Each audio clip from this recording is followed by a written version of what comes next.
More than anything, we need to change the poisonous atmosphere in Washington. You know, we have strong disagreements, but we need to stop seeing each other as enemies.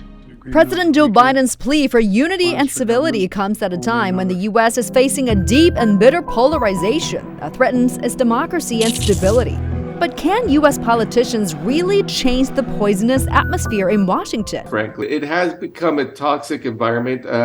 It's hard to think of a time when the two sides disliked each other so much. There have always been differences in opinion, but there is a real dislike. Honestly, I think most people in Washington think if that is to be shed, another election has to happen. You know, the 2024 election. But right now, with such a closely divided Congress in both houses, it is contagious to the rest of the city where both sides are sort of dug up in foxholes and there's very little negotiation going on. The turbulent election process and the recent ouster of House Speaker Kevin McCarthy is a stark example of just that.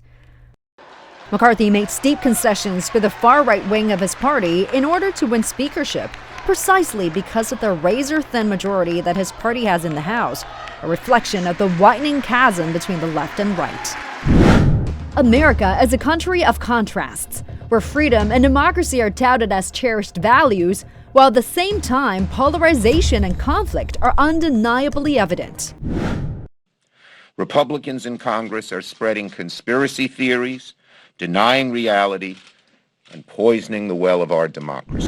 The Democrats have to now decide whether they will continue defrauding the public with ridiculous bullshit. According to a report by the Pew Research Center, America is exceptional in the nature of its political divide, with Democrats and Republicans disagreeing on a wide range of issues, from the economy to racial justice, climate change, law enforcement, international engagement, and a long list of other issues. According to the report, the 2020 presidential election exposed the deep and bitter divisions that run through the heart of America.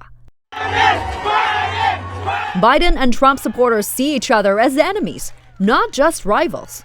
Every vote counted! Voter fraud! We won! We won! Cheaters! Cheaters! They disagree on more than just politics and policies.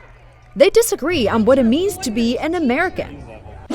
A month before the election, about 8 out of 10 voters in both camps said their differences with the other side were about core American values, and almost 9 out of 10 feared that if the other side won, it would cause lasting damage to the country.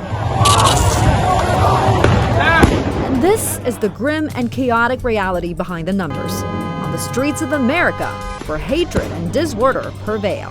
The violent clashes in the streets of American cities and towns between the left and right mirror the escalating hostility of the political battles between Republicans and Democrats in Washington. A majority of Republicans perceive the federal criminal charges against Donald Trump as being politically driven. Conversely, Biden supporters are of the view that any indictments against Hunter Biden over federal firearms charges are politically motivated. Chem Logger Dove. Yes! There's a growing divide even within the Republican and Democratic parties. Is hereby declared vacant. The ouster of McCarthy is a vivid example where he was betrayed by a small group of far-right rebels within his own party, who in turn accused him of betraying the Republican Party. Ironically, none of the Democrats in the House showed any gratitude to McCarthy, who had helped pass the spending bill, which avoided a government shutdown. The Democrats didn't start the fire, but fanned the flames, and loved to see the Republican Party in chaos. This is American politics at play. American leaders love to tout the U.S. political system and democracy. America's winning, and I've said 1,000 times. Our extraordinary democracy, which continues to make us the envy of the world. But ordinary Americans view otherwise. I don't feel represented or heard. Give me the choice instead of just giving me these two steaming piles of waste on which to decide from. The reality is, America is a nation divided. But what are the forces that drive this deep schism? Many countries struggle with the challenges of diverse cultural, historical, and regional identities. One more!